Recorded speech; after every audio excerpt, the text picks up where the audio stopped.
Real estate is about freedom, choice freedom, time freedom, and money freedom, and the impact you can make with that freedom. But it doesn't come without cost. Your freedom takes work.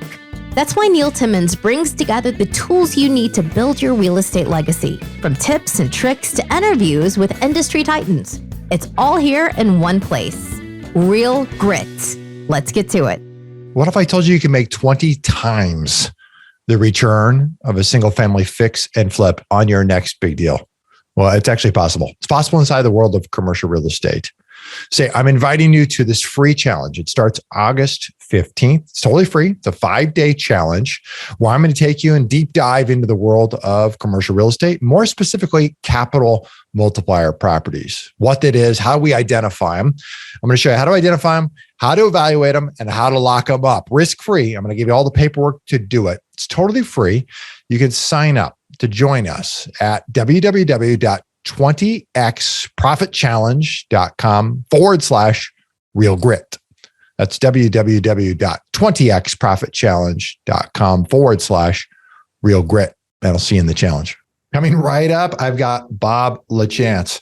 He's done thousands of real estate transactions, was virtual before virtual was cool.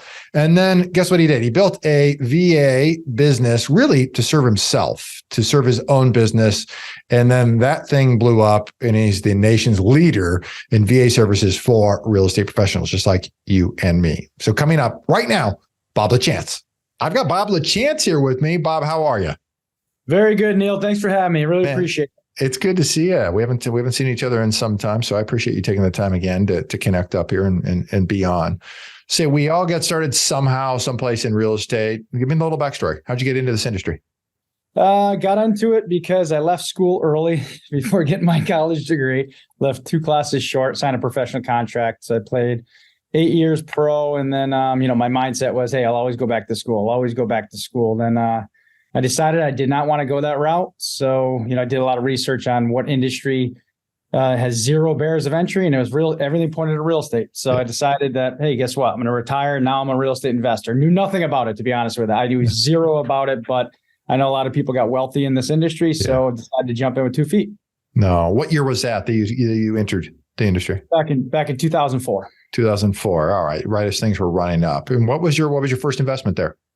First investment, actually, I farmed areas around neighborhoods and looked at, properties that were beat up, and it was a listed property, and I put an offer in, did a rehab, ended up making $32,000 in 2 months, which is pretty cool. Yeah. But then I looked in the mirror and I said, I had 0 systems. I didn't even know, to be honest with you, I didn't know what marketing was. I didn't know I was going to get all these properties. And so I joined my local real estate investment association, then saw speakers speak on stage on short sales and never knew what a short sale was. So I bought that course. And then before you know it, I did over 1,000 short sale transactions in a certain amount of time. I joined a buddy by the name of Pat Precourt. We ended up being partners for a long time, for 10 years. And he taught me the whole business, and, we did pretty well. That's a good guy. Good mutual friend of ours. Yeah. But tell me, you played professional hockey for 8 years. How did that serve you? What was your big takeaway, leaving that and entering into this business? You know what sports teaches all of us, I think it's how to get beat up and get back up, right? Because real estate, in any business, it doesn't matter if you own a Papa John's franchise. It does not matter, right? You're going to get beat up. You're going to have your lumps. You're going to get knocked down. You got to keep getting up. And that's what sports teaches you, is to keep going. It also teaches you to set, goals, to hit those goals and keep going. So I think, when we all look at our past, we got to look at the best thing happened in our past. And I think majority of us, have done some sort of sports back in the day, and we could take that and bring it to the business world, whether it's vision, whether it's drive, whether it's passion, whether it's goals, things like that actually kind of molded us when we were kids into today's world. Yeah. So you indicated that, when you started, there was no system, there was no structure, there wasn't anything. How did you get to that point? What was that bridge between then and now? What did you end up going through? And then what do things look like today?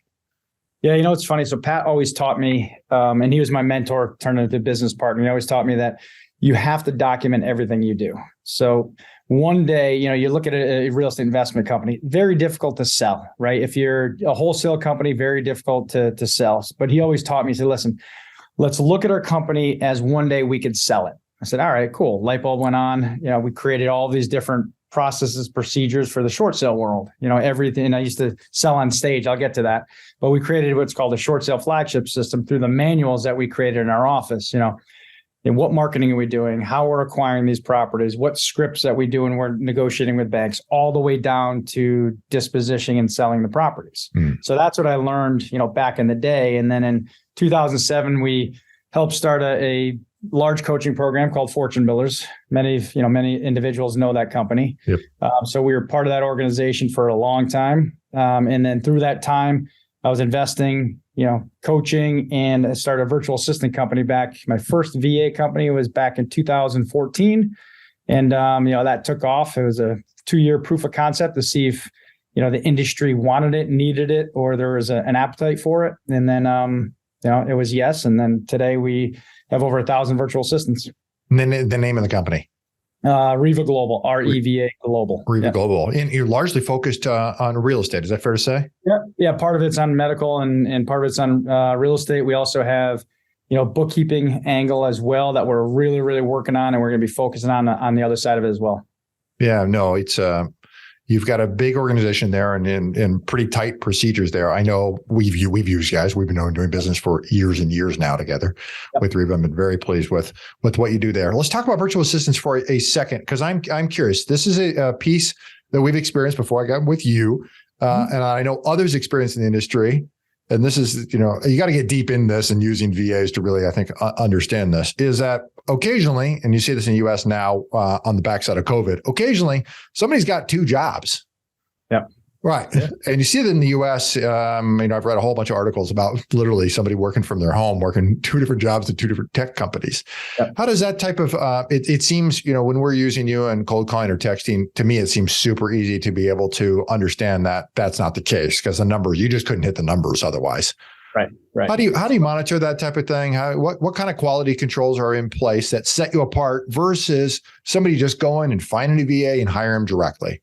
Yeah, that's a very, very good question. I get that question a lot, actually. And that's something a lot of people don't realize. Not every company is definitely, like you said, not everyone's created equal. You could go on your own and you don't know if somebody, we call it moonlighting in the virtual assistant side of it, where some VAs from other companies will moonlight. We don't allow that. If we find out that they're moonlighting, there's ways to actually look for that. We have some management levels that are set in place. There's Time Doctor, where you could actually, record or look at your screen. That's one of the ways that you could tell, right? You got to stay on the screen. Yep. And also we have management. So we have a start of the day report and end of day report, where there's checks and balances with a manager overseeing the virtual assistant. And there's also meetings throughout the day to make sure there's check-in points, et cetera. So we have that on top of so I use a lot of my virtual assistants in my business, and I do the same thing. There's a start of day report, there's a check-in, and an end of day report. So if I have a lot of virtual assistants that are marketing, so they're text messaging, cold calling,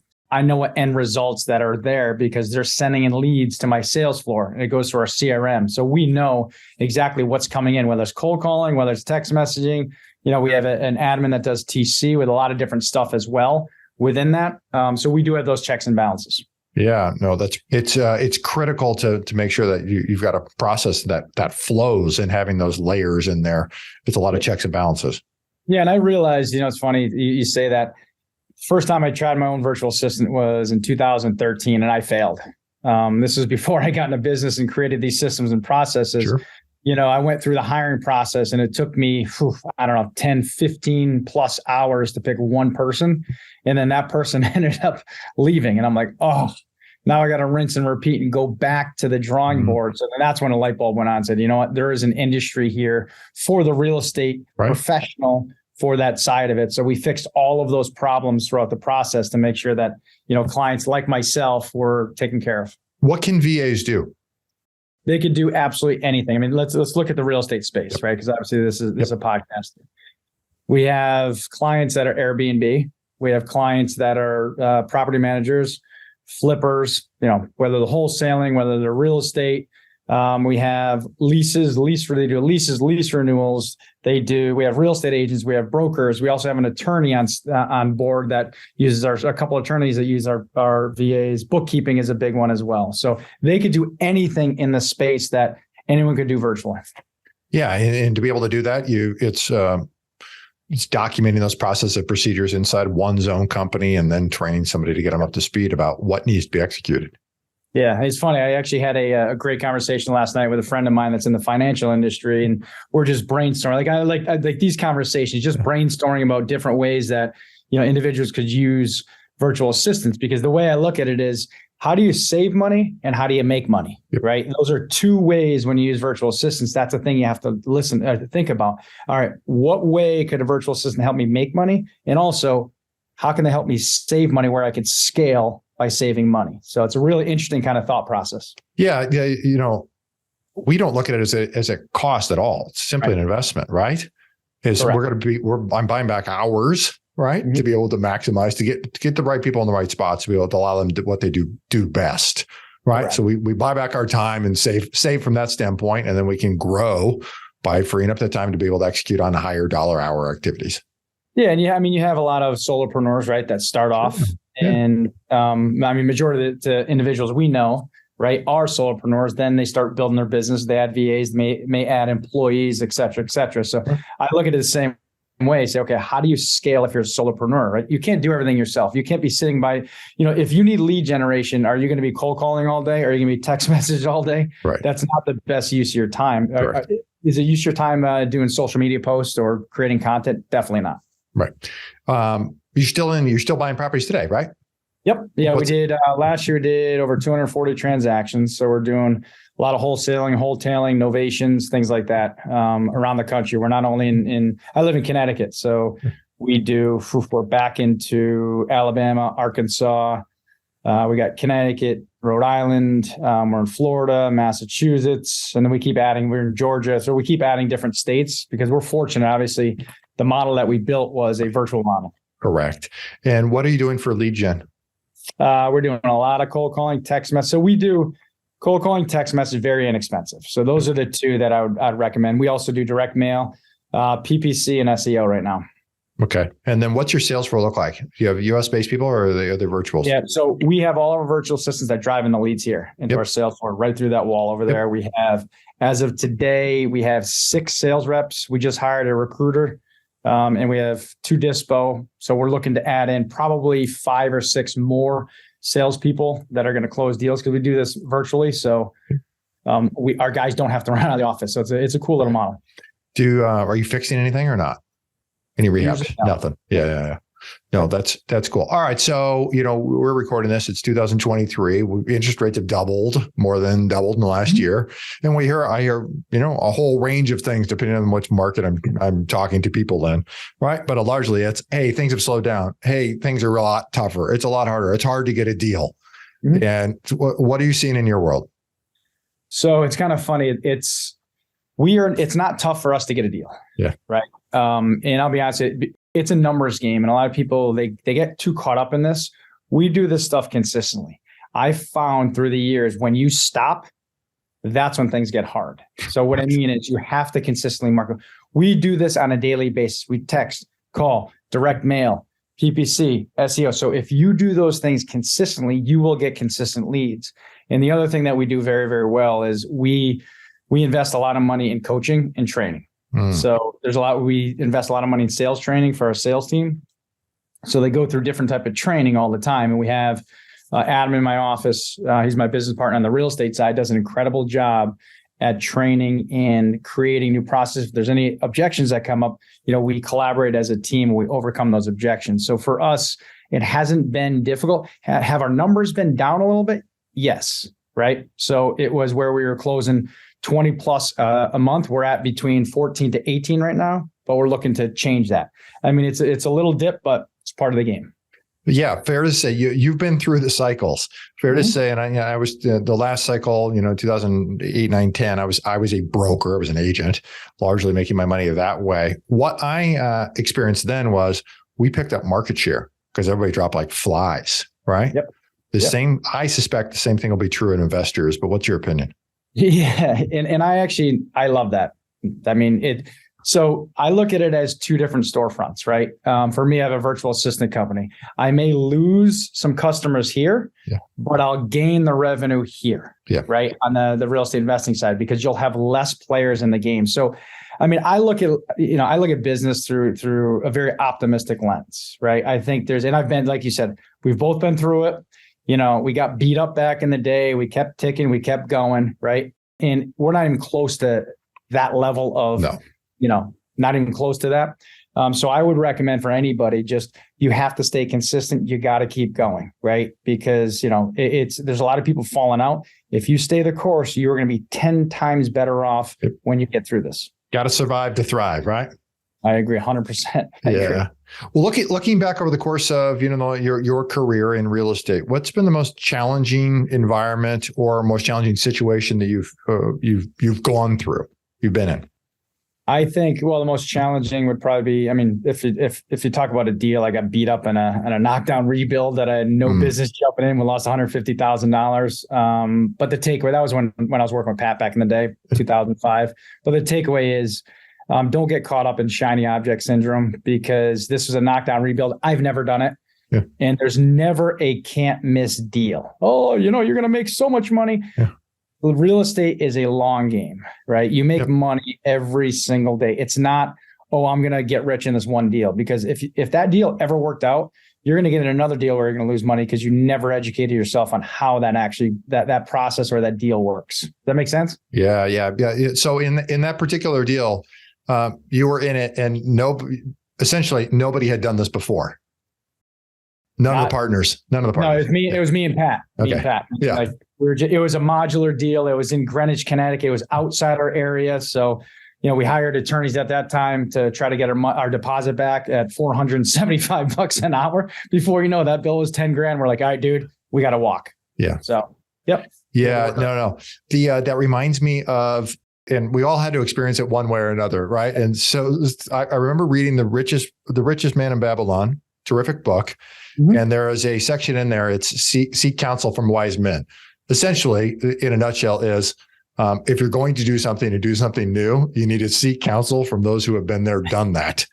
Right. And that lends itself from a coaching standpoint, in which you were in that business for a long time. Occasionally I hear people thinking, I'm just going to do this on my own and figure it out as I go. You and I both believe and have invested heavily into coaching, because I believe it's a shortcut to success, shortcut to cut your way to the top. Yep. I agree 100%. I was having this conversation the other day with somebody. I went to Boston University, and I'm kicking myself because I didn't take advantage of, I got a full scholarship, but whenever you get something for free, you don't take advantage of it. Right. Nope, correct. So I'd love to go back and redo that and take business courses. However, when I look at it, I didn't learn one thing in school, and it cost the regular individual, let's say $60,000, $70,000 a year. Right. Yep. Look at a coaching program. And this is really, really important, because there's too many naysayers out there. So, there's a coaching program, they took my $50,000. And I look at it, I'm saying, if you actually implemented what was taught, that $50,000 will get repaid way quicker than a 4-year college degree.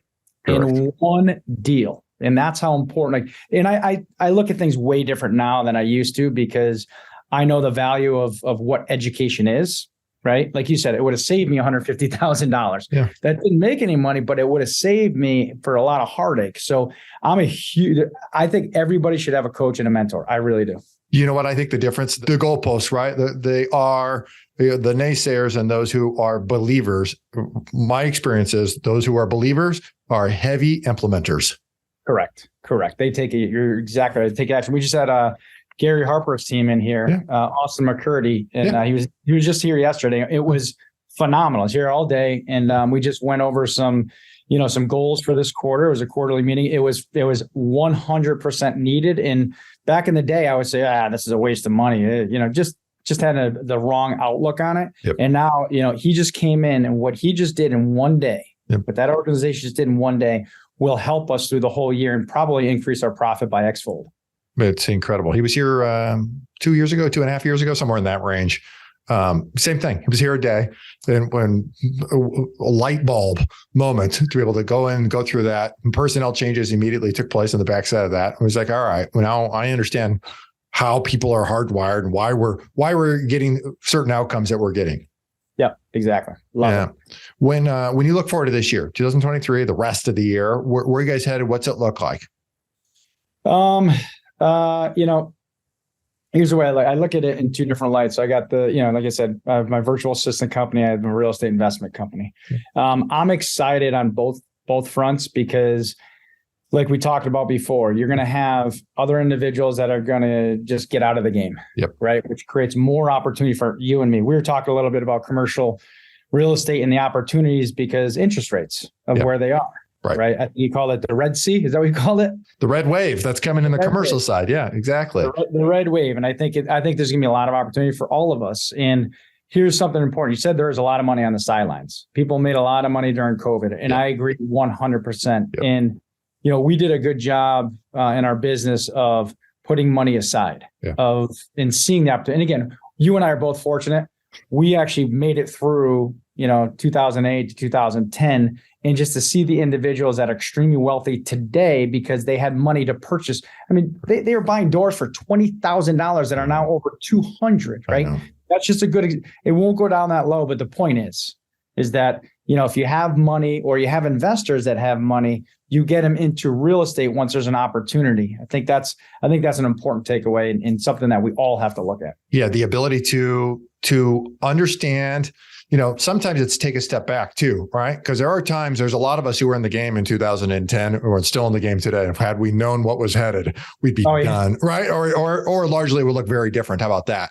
And some of that is you're just too darn close to this. Sometimes just take a step back, look at, hey, where does this sit in the grand scheme of things, in a totality of real estate in an environment that's coming as we look at that from the commercial side, what I deem the red wave, which is rising interest rates, a bunch of people who will end up, largely getting hurt because of interest rates change. No other reason. It's not that the property's bad. It's not that they weren't fine operators. It's the fact that when you go from 3.5% to 6%, there's nothing somebody can do about that. That is just the reality of it. Right. And that's something, like you said, before you even get in a deal, those are some of the things you have to look at. You always have to look at what potential risks are, right? Correct. For me, I know I invested in a syndication, and that's one of the things I can't remember when I invested. This is, I don't know, 5, 6, 7, 8 years ago. My money's still in there. But one of the analyses were, all right, the interest rate today is here, but guaranteed it's going to be going up. So what does that look like? How much buffer do you have to where there's going to be a cash call? Right.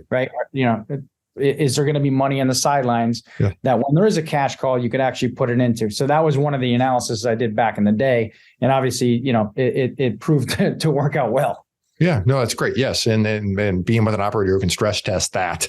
I've seen a whole lot of things where they're going, hey, we're going to, 5 years from now, when we sell this deal, it's going to be the same cap rate it was now. And I'm scratching my head the whole time. I'm like, you're at historical low interest rates, historical low cap rates. They don't stay historic. Their historical is in there for a reason. It just doesn't stay that way. Otherwise, you'd call it normal. That's not the case. Right. Let's do this. I want to move on to the final segment, what I call 4-4 impact. Your favorite quote. The most important qualification for becoming a champion is the intense, burning desire. Vince Lombardi said that. What about that resonates most with you?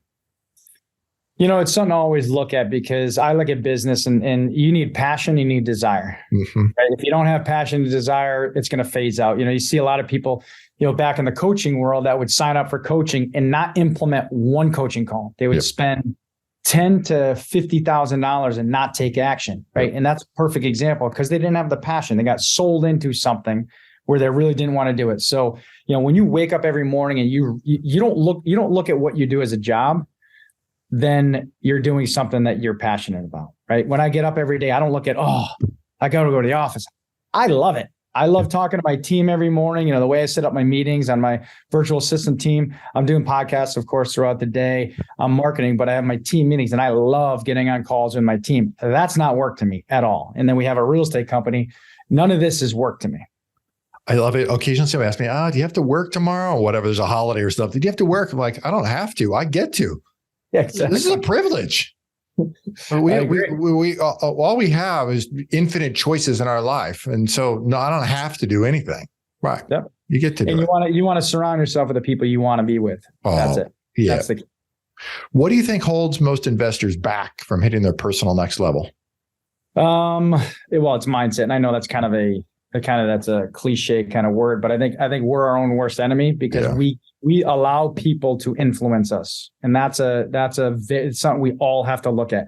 And sometimes it's people that are right close to you, family, right? Families are there sometimes, though they love you, but they think they're trying to protect you. And I've learned this at a young age. Never take advice from somebody who's never been there. And that's really, really important, right? It's something that I'm going to teach in my kids every day, right? If I want to be a real estate mogul, am I going to listen to a nurse? Right. Or am I going to listen to somebody who delivers mail? I'm not yucking on anybody. I'm just making a point. Like, I'm going to go to you, right? I'm going to go to someone who's the individual who owns this building and 10 other buildings. I'm going to go to him. Correct. Well, the inverse is true. If I got a question relative to health, I'm not asking a real estate professional. Correct. I agree 100%. Yeah. So I'll reference the book one more time. The Richest Book, The Richest Man in Babylon. I had my kids read that. And what you're saying is exactly what I referenced earlier. I had my kids read that, and then I drive that into them. Is listen, sometimes mom and dad don't know everything. If you want to do something that's outside of our scope, right, you need to seek the person who it's inside their scope. Yep. Because I may give you the wrong advice. I'll give you a perfect example, right? My 13-year-old son is taking like algebra or whatever, or I don't even know what he's taking, but they teach it way different than we learn it. And he comes to me with all this. I'm like, dude, and his name's Aiden. I'm like, Aiden, I got nothing, man. Right. You got to ask your teacher. I asked a buddy to help him because I had no idea I don't use that in my everyday life. Correct. The stuff they're learning right now, I can't help them. I mean, but it is what it is. Almost nobody uses it in their everyday life. Yeah, I know. Outside of real estate, what are you most passionate about? My kids. Yeah. 100%. I got 3 kids. All of them play ice hockey. So obviously my background's ice hockey. Yeah. I'm still able to coach my youngest son because my other ones are both in prep school. So that's what I do. Yeah, no, that's terrific. What's your favorite way to make an impact in the community? REVA Global, we do a charity every year where we give back to individuals that are in need, whether a lot of it's based towards children, right? Whether they're orphans or whether they're homeless or whatever that looks like. We do that. And it's really, really fulfilling on that side of it. And even coaching youth sports. And I got a couple of great emails. Our season just ended, and, just parents being thankful of the last 7 years, et cetera, et cetera. No, that's great. Bob, this is a really great conversation. You've got a wide breadth of experience. I mean, you're a person who has been there, done that, continues to do it. And then you built a whole business around obviously serving your business, but then turn that into a business that serves other people's businesses with the VA company. For people who want to find you, they want to follow you, they want to connect with the VA company. What should they do? Where should they go? Yeah, just check us out online. It's REVA Global, REVA Global.com. You could send me an email, bob@revaglobal.com. We're on Instagram, Facebook, and all those social media sites. So you can reach us there. Reach me direct or set up a strategy session with one of our admission specialists if you want. That's great, Bob. I appreciate the time. Thanks so much. Awesome. Thanks for having me. You bet. For everybody here at Real Grit, I'm Neil Timmins, reminding you that real estate requires real grit. See you next time. What if I told you can make 20 times the return of a single family fix and flip on your next big deal? Well, it's actually possible. It's possible inside the world of commercial real estate. Say, I'm inviting you to this free challenge. It starts August 15th. It's totally free. It's a 5-day challenge where I'm going to take you and deep dive into the world of commercial real estate, more specifically, capital multiplier properties, what that is, how we identify them.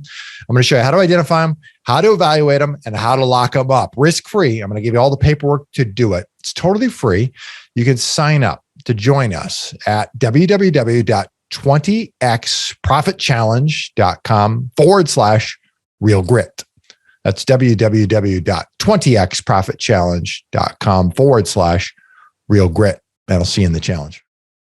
If you like our content and want more, you can access it at realgritpodcast.com. You hear it guest after guest. Instinctively, you already know it. But let me call it out. The most expensive action is inaction. The real estate market is full of opportunities. You just need to uncover them.